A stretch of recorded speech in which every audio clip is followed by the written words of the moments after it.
আসসালামু আলাইকুম প্রিয় ভাই বোনেরা, সবাই কেমন আছেন? আশা করি ভালো আছেন। আলহামদুলিল্লাহ আমিও ভালো আছি।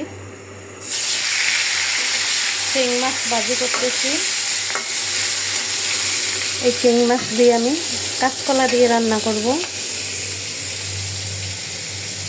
কাঁচকলা লবণ দিয়ে একটু ভাপ দিয়ে রাখলাম। আর এখানে করলা নিলাম, করলা ভাজি করব। আর দেখি যদি সময় পাই রসুন কাটার, তাহলে আমি একটু ডাল বোনা করব।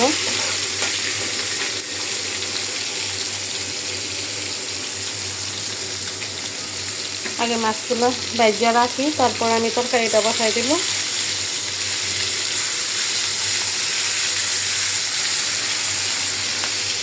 এদিকে ভাত বসাই দিছি।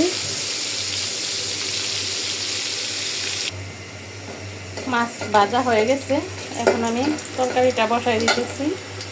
পেঁয়াজটা হয়ে গেছে, দিয়ে দিলাম বাটা মশলাটা।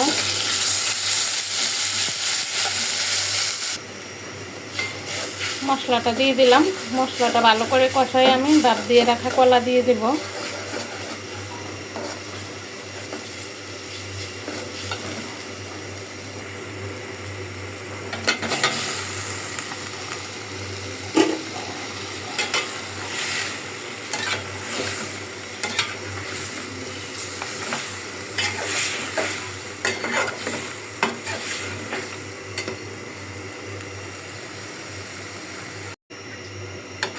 কলা কষানি হয়ে গেছে, ঝোল দিয়ে দিলাম। এখন মাছগুলো দিয়ে দিব।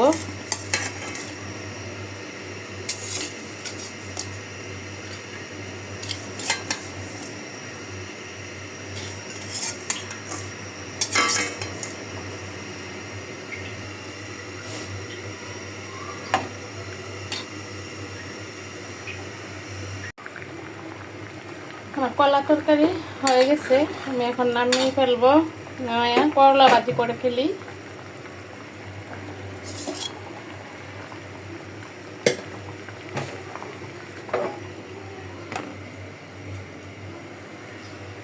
এটাতে করলাগুলো ভাজি করে ফেলবো।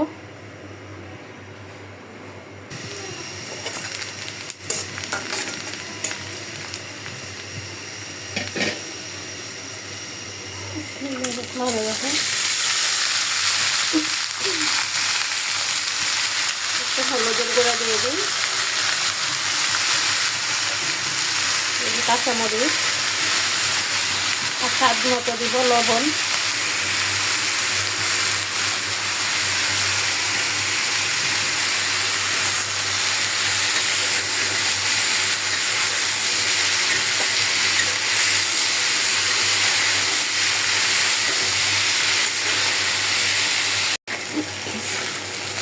করলা ভাজিটাই হয়ে গেছে, এখন নামিয়ে ফেলবো। একটু ডাল রান্না করতাম, সময় নেই, পারিনি। কিন্তু টেনশনে ছিলাম, তালহাটি দিয়ে খাবে। তালহা করলা ভাজি, শিং মাছ, কাঁচকলা কিছুই খাবে না। 5-6 টাকা মুরগির মাংস নুডলস রান্না করার জন্য রাখছিলাম। আমি তালহার জন্য বোনা বসাই দিলাম, ও খাইতে পারলেই হয়। রান্না কমপ্লিট হয়ে গেছে। কাঁচকলা দিয়ে শিং মাছ দিয়ে ঝোল, করলা ভাজি, আর এখানে তালহার জন্য অল্প করে একটু মুরগি। ভিডিওটা আর বড় করব না। সবাই ভালো থাকবেন। আসসালামু আলাইকুম।